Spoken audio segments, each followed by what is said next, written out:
क्या होते हैं एंटीजन्स, क्या होते हैं एंटीबॉडीज और क्या होता है एंटीजन एंटीबॉडी इंटरेक्शन। इस वीडियो में बकवास ट्यूटर आपको इन्हीं सारे सवालों का जवाब देने वाला है, तो इस वीडियो को एंड तक देखना बनता है यार। बकवास ट्यूटर पढ़ो और पढ़ाने दो।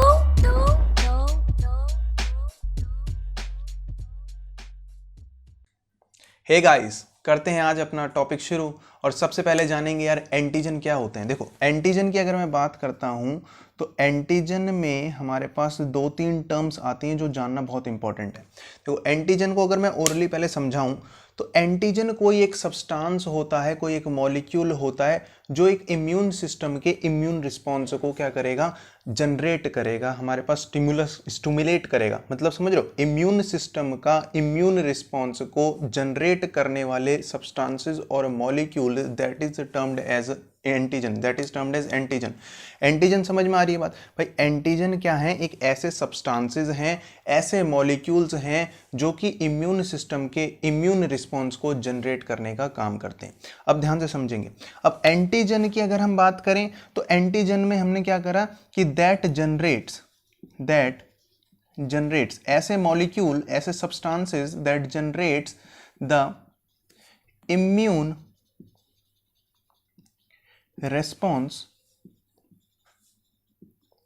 of an immune system।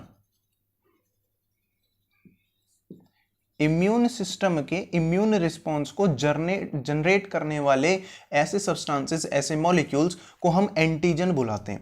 अब एंटीजन की अगर मैं बात करूं तो इनको यार इम्यूनोजेंस भी बोला जाता है। क्या बोला जाता है? इम्यूनोजेंस। देखो, इम्यूनोजेंस, जेंस क्या दिखा रहा है कि ये जनरेट कर रहे हैं। जेंस मतलब कि ये जनरेट कर रहे हैं क्या? इम्यूनो मतलब इम्यून रिस्पॉन्स जनरेट कर रहे हैं। किसका?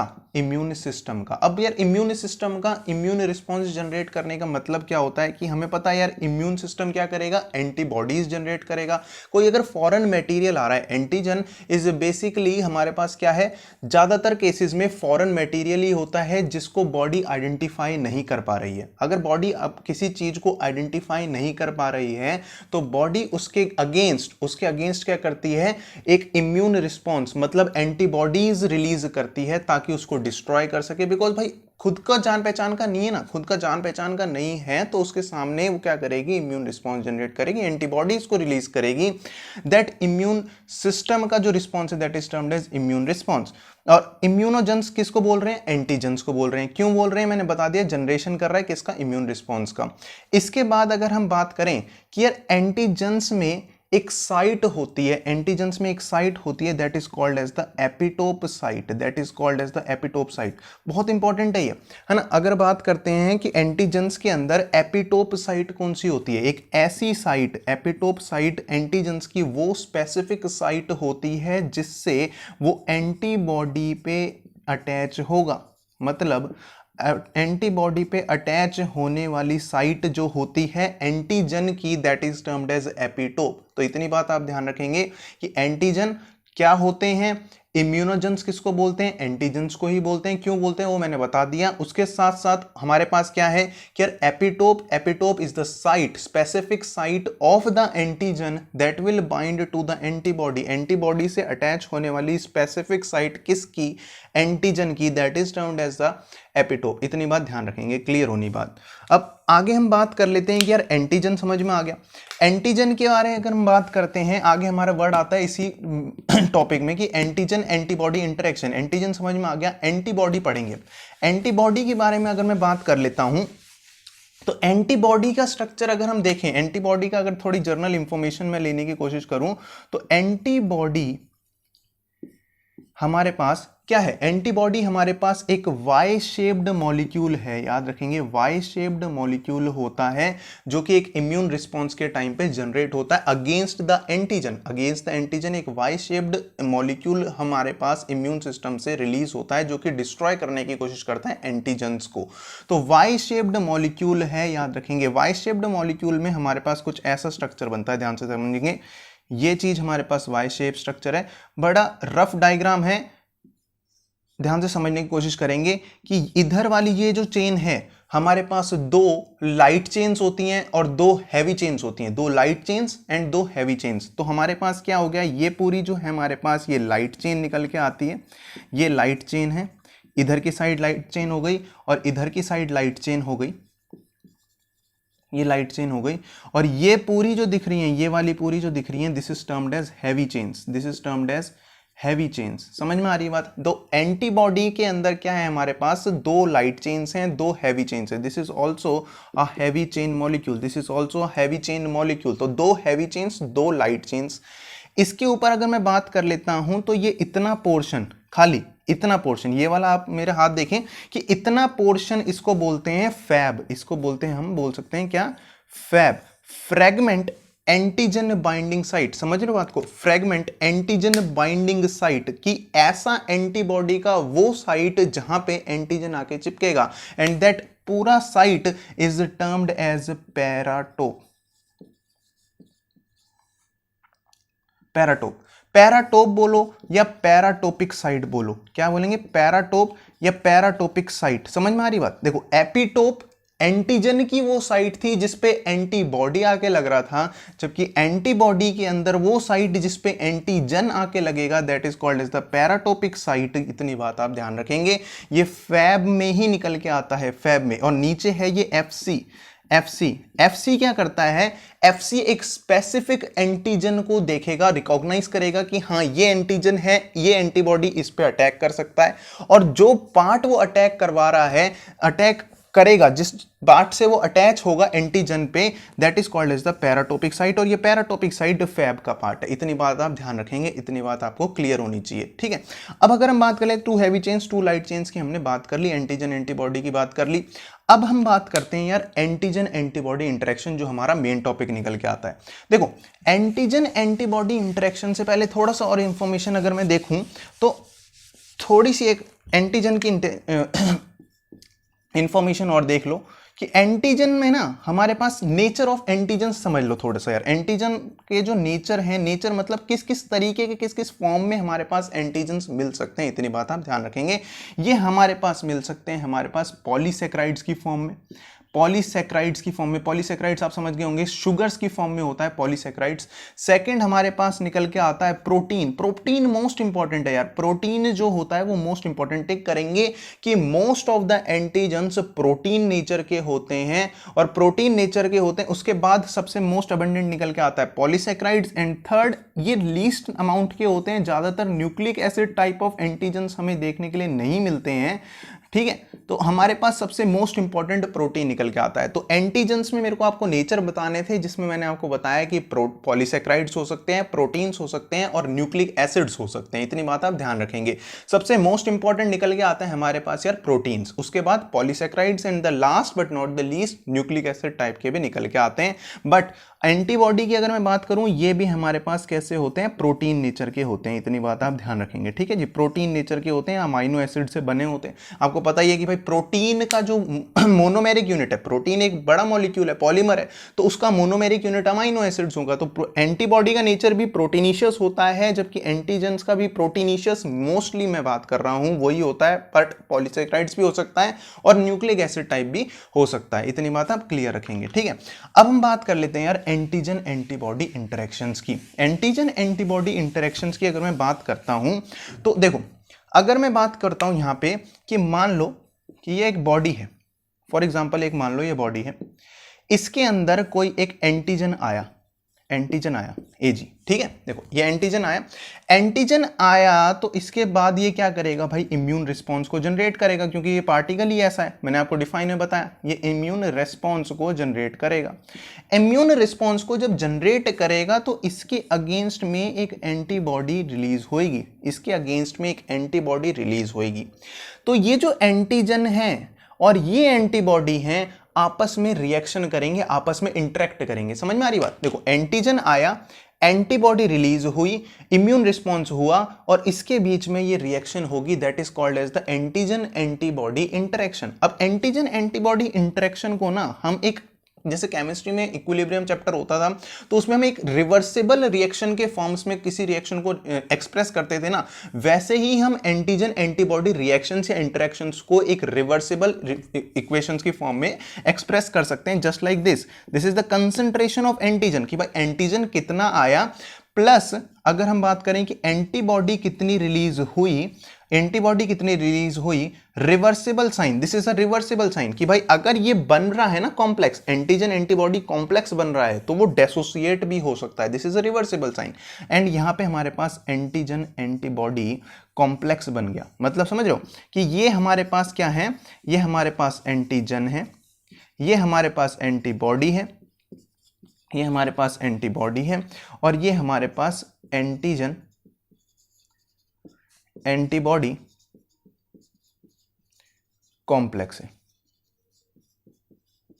क्लियर हो रही है बात? देखो किसी बॉडी में एंटीजन आया, इम्यून रिस्पॉन्स डेवलप हुआ, एंटीबॉडीज रिलीज हुए उसके अगेंस्ट, उन्होंने आपस में रिएक्शन करी, that is the concentration of antigen, concentration of antibody, when we react each other reversible form में रिएक्ट होंगे, and this is the complex that is going to be formed, that is antigen antibody complex. इतनी बात clear होनी चाहिए, ठीक है।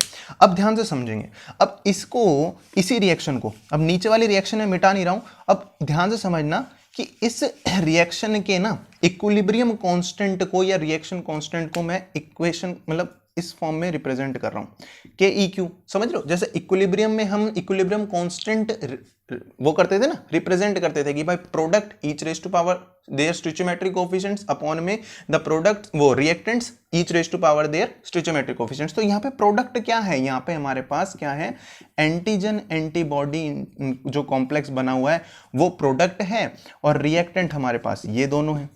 ये बात समझ में आ रही है बात, कि इतनी बात हमारे पास क्लियर होनी चाहिए कि जो इक्विलिब्रियम कांस्टेंट होगा, इक्विलिब्रियम कांस्टेंट अब क्या हो रहा है, ये दोनों आपस में एसोसिएट हो रहे हैं, भाई एंटीजन है ये एंटीबॉडी है, आपस में एसोसिएट होके उन्होंने एंटीजन एंटीबॉडी कॉम्प्लेक्स बना दिया, this is called association, and therefore it is also called as the association constant, and this is also called as the association constant.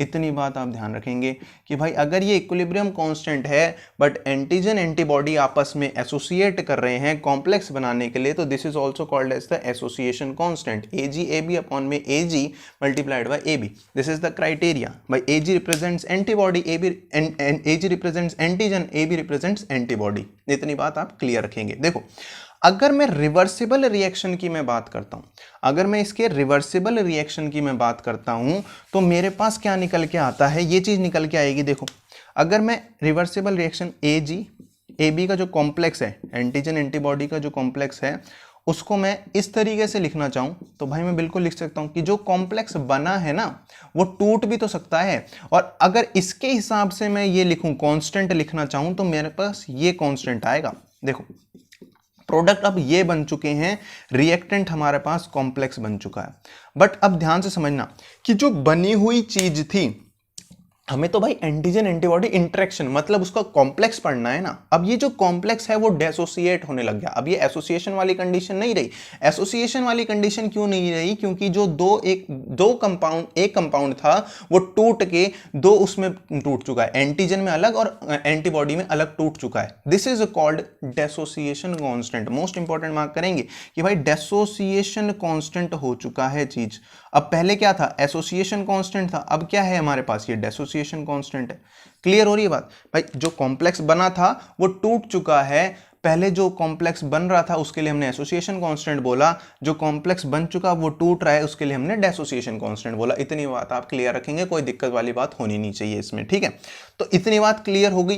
तो यार अभी अगर पसंद आ रही है वीडियो तो लाइक शेयर सब कर दो, तुम्हारे भाई को सपोर्ट मिलेगा, ऐसी अच्छी वीडियो लाता रहेगा, ठीक है। तो आगे चले, कोई दिक्कत नहीं वाली बात नहीं आ रही है। चलो अगर देखो एंटीजन एंटीबॉडी इंटरेक्शन में मैंने तुम्हें रिएक्शन तो बता दी कि भाई ये चीजें होती हैं कि इस तरीके की इंटरेक्शन होगी, एसोसिएशन डेसोसिएशन कांस्टेंट आएगा, कोई दिक्कत वाली बात नहीं। तो यार पर ना दो बहुत इंपॉर्टेंट चीज हमें देखने के लिए मिलती हैं, दो इंपॉर्टेंट टर्म्स हमें देखने के लिए मिलती हैं। कौन कौन सी? एक होती है हमारे पास एफिनिटी, एक होती है हमारे पास एफिनिटी, और दूसरी, एक पहली हमारे पास एफिनिटी, दूसरी हमारे पास होती है एविडिटी। दूसरी होती है हमारे पास एविडिटी। दूसरी हमारे पास क्या होती है? एविडिटी। देखो मैं क्या बात कर रहा हूं कि कोई एक बॉडी है, मान लो एक बॉडी है जिसमें एक सिंगल एंटीबॉडी पड़ी हुई है और उसके अंदर एक सिंगल एंटीजन पड़ा हुआ है। समझना बात को कि अगर किसी बॉडी के अंदर सिंगल एंटीबॉडी या सिंगल एंटीजन पड़े हुए हैं तो उस टाइम हम बात करते हैं एफिनिटी की। एफिनिटी क्या बात कर रहे हैं? मैं बात कर रहा हूं कि कोई भी एंटीबॉडी एक स्पेसिफिक टाइप ऑफ एंटीजन से ही रिएक्ट करेगी। एंटीबॉडी का फिक्स है कि अगर वो पसंद है ना तो उसी के साथ जाना है। मतलब समझ रहे हो कि एक लड़का है, अगर कोई एक लड़की पसंद आ गई, वही उसी के साथ जाना है। वही बात है कि antibody is specific to that type of antigen that it likes. That अगर हम बात करते हैं कि एंटीबॉडी को ये वाला एंटीजन पसंद है तो वो उसी के पास जाएगी। Specific paratopic sites will interact with the specific epitopic side of the antigen. This is the criteria. तो ये एफिनिटी की बात है। बट समझ में आ रही बात? देखो एक एंटीजन एक एंटीबॉडी तो किससे कौन सा इंटरेक्ट करेगा, ये बात तो क्लियर है। That is termed as the affinity. Affinity is the chances of the antibody to interact with the antigen when it is 1 in number। 1 एक अमाउंट में है तो एफिनिटी पढ़ रहे हैं। बट अब ध्यान से समझना क्या बोल रहा हूं कि एक सिस्टम में अगर 5 एंटीबॉडी हैं, एक सिस्टम में 5 एंटीबॉडी हैं और 5 एंटीजन हैं, 5 एंटीबॉडी और 5 एंटीजन है, मान लो 5 एंटीबॉडी और 5 एंटीजन या 5 से ज़्यादा एंटीजन, कितने भी डिपेंड नहीं करता, मैंने 5 ले लिए। तो अगर बात करते हैं कि 5 एंटीबॉडी 5 एंटीजन हैं तो यहाँ पे ना ये एंटीबॉडी डिफरेंट टाइप्स के हैं। यहाँ पे ये जो एंटीबॉडीज हैं डिफरेंट टाइप्स के हैं।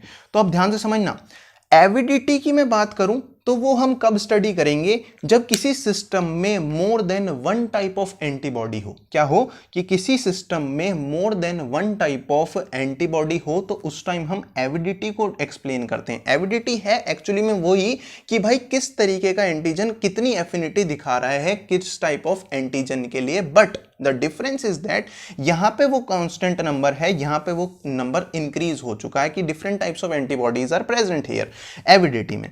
अब यहां पे ये डिफरेंट वैल्यूज क्यों आती हैं? डिफरेंट वैल्यूज डिपेंड करती हैं कि एंटीबॉडीज किस तरीके की हैं। अब ध्यान से समझना कि एविडिटी एफिनिटी से चेंज क्यों आती है। भाई है तो वो एक एक को ऐड करके ही, समझ में आ रही है बात? अगर हम एफिनिटी 1 के बारे में बात कर रहे हैं और एविडिटी 5 के बारे में बात कर रहे हैं तो अगर मैं इसमें 4 और इस जैसे जोड़ दूं तो मेरे पास ये 5 बन जाने चाहिए। बट ऐसा नहीं होता। ऐसा क्यों नहीं होता? क्योंकि ये जो 5 एंटीबॉडी आपने ली हैं वो डिफरेंट तरीके की ली हैं। अब डिफरेंट तरीके की लेने का मतलब क्या है? इनका डिफरेंट तरीके की लेने का मतलब ये है कि इनके पैराटोपिक साइट्स डिफरेंट हो सकते हैं। पैराटोपिक साइट्स मतलब जो एंटीजन से बाइंड करने वाली साइट्स हैं उसका नंबर डिफरेंट हो सकता है। किसी में 2 पैराटोपिक साइट्स हो सकती हैं, किसी में 4 पैराटोपिक साइट्स हो सकती हैं। दिस डिपेंड्स कि किस तरीके का एंटीबॉडी है। देयरफॉर वो एंटीजन से भी डिफरेंटली बाइंड करेगा। देयरफॉर अगर हम बात करते हैं एविडिटी की तो एविडिटी होता तो हम मान लेते हैं कि यार बहुत सारी एंटीबॉडीज आ गई हैं, उसका समेशन होता है। बट समेशन ऐसा नहीं कि एक एंटीजन है तो उसका प्लस दूसरा एंटीजन प्लस फिर तीसरा antigen plus that is coming out to be 3। अगर एफिनिटी 1 1 1 3 की है तो एविडिटी तीनों को ऐड करके एक की 3 निकल जाएगी। नहीं, this is not the criteria because the criteria depends upon what type of antibody is present in a system. What type of antibody depends upon कि भाई कितने पैराटोपिक साइट्स हैं, किस तरीके का एंटीबॉडी का स्ट्रक्चर है। इतनी बात आपको क्लियर होनी चाहिए कि भाई एफिनिटी और एविडिटी में क्या फर्क है। Affinity single, avidity more types. Different क्यों है? Because different types of antibodies are present. इतनी बात आप क्लियर रखेंगे तो affinity avidity I hope so guys clear होगा। कोई डाउट हो कमेंट्स में पूछ लेना, तुम्हारा भाई सारे जवाब देगा, कोई दिक्कत वाली बात नहीं है। ठीक है, अब देखो एफिनिटी और एविडिटी में अगर हमें बात क्लियर हो जाती है ना तो अब थोड़ा सा और इसके अंदर चलते हैं और 1-2 चीज़ें और जानने की कोशिश करते हैं कि भाई एंटीजन एंटीबॉडी हम पढ़ क्यों रहे हैं, एंटीजन एंटीबॉडी पढ़ क्यों रहे हैं। देखो एंटीजन का ना कुछ सिस्टम ऐसा है कि ये 2 तरीके की हो सकती हैं। समझ रहे बात को? एंटीजन एंटीबॉडी, एंटीजन में अगर मैं बात करूं तो ये 2 तरीके की हो सकती हैं। एक होती है सॉल्युबल टाइप की, एक होती है ये सॉल्युबल टाइप की, और एक होती है ये पार्टिकल टाइप की।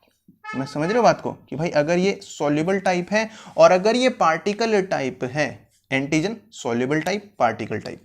ये भी इंटरेक्ट करेगी एंटीबॉडी से, ये भी इंटरेक्ट करेगी एंटीबॉडी से, बट जो एंटीजन, ध्यान से समझना कि भाई एंटीजन, जो एंटीजन सॉल्युबल होगी, जो एंटीजन सॉल्युबल होगी वो तो बनाएगी प्रेसिपिटेट, वो तो बनाएगी प्रेसिपिटेट, मतलब इसमें प्रेसिपिटिन लाइन मिलेगी हमें, प्रेसिपिटिन लाइन, प्रेसिपिटिन लाइन। क्लियर हो रही है बात? प्रेसिपिटिन लाइन। और जो एंटीजन, जो एंटीजन पार्टिकल टाइप होगा, पार्टिकल टाइप, ठीक है, इसमें प्रेसिपिटेशन देखने के लिए मिलेगा, इसमें जो फिनोमिना देखने के लिए मिलेगा वो प्रेसिपिटेशन देखने के लिए मिलेगा। जबकि जो एंटीजन पार्टिकल टाइप, इसके एक सर्टेन वर्ड यूज होता है particulate nature, particulate nature of the हमारे पास एंटीजन। तो particulate nature of the antigen अगर होगा, अगर तब हमारे पास एंटीबॉडी के साथ इंटरेक्शन होती है, the phenomena coming out to be agglutination, agglutination, agglutination phenomena हमारे पास निकल के आता है कब? जब particle type of antigen interact करेगा किससे? एंटीबॉडी से। इतनी बात आप ध्यान रखेंगे, ठीक है। अब एग्लूटिनेशन टाइप ऑफ फिनोमिना निकल के आ रहा है, इसमें क्या होता है? प्रेसिपिटेशन नहीं होगा, प्रेसिपिटिन लाइन नहीं बनेगी, इसमें क्लम्पशन हो जाता है, क्लम्प्स बन जाते हैं। क्या बन जाते हैं? क्लम्प्स बन जाते हैं एंटीजन एंटीबॉडी जब आपस में इंटरेक्ट करेगा। इसमें तो क्या बन रहा था कि यार इनसॉल्युबल, जब सॉल्युबल चीज है, soluble type of antigen soluble type of antibody के साथ जब रिएक्ट करेगी तो इनसॉल्युबल टाइप ऑफ प्रेसिपिटेट बनाएगा। The phenomena coming out to be precipitation, and यहां पे प्रेसिपिटिन लाइन देखने के लिए मिलती है। और अगर हमारे पास एंटीजन पार्टिकल नेचर का है और उसके साथ अगर एंटीबॉडी रिएक्शन करती है तो the phenomena is coming out to be a and इसके अंदर हमारे पास प्रेसिपिटेट ना बनके क्या बनेंगे? क्लम्प्स बनेंगे। इतनी बात आप ध्यान रखेंगे। ये जो एग्लूटिनेशन टाइप ऑफ फिनोमिना है ना, ये हमारे पास ज्यादातर ब्लड टेस्ट में देखा जाता है। क्या इसमें देखा जाता है? ब्लड टेस्ट में देखा जाता है। इतनी बात आप ध्यान रखेंगे, कोई दिक्कत वाली बात नहीं है, ठीक है। तो एंटीजन एंटीबॉडी इंटरेक्शन समझ में आना चाहिए कि यार एंटीजन क्या होता है, एंटीबॉडी क्या होती है, पैराटोपिक साइट्स किसकी हैं, एपिटोपिक साइट्स किसकी हैं, किस तरीके का इंटरेक्शन होता है। एप्लीकेशंस क्या हैं कि भाई एप्लीकेशंस हम एक तो प्रेसिपिटिन लाइन में देख रहे हैं और एग्लूटिनेशंस में देख रहे हैं। ये प्रेसिपिटिन लाइन आगे आने वाली जो इम्यूनो इलेक्ट्रो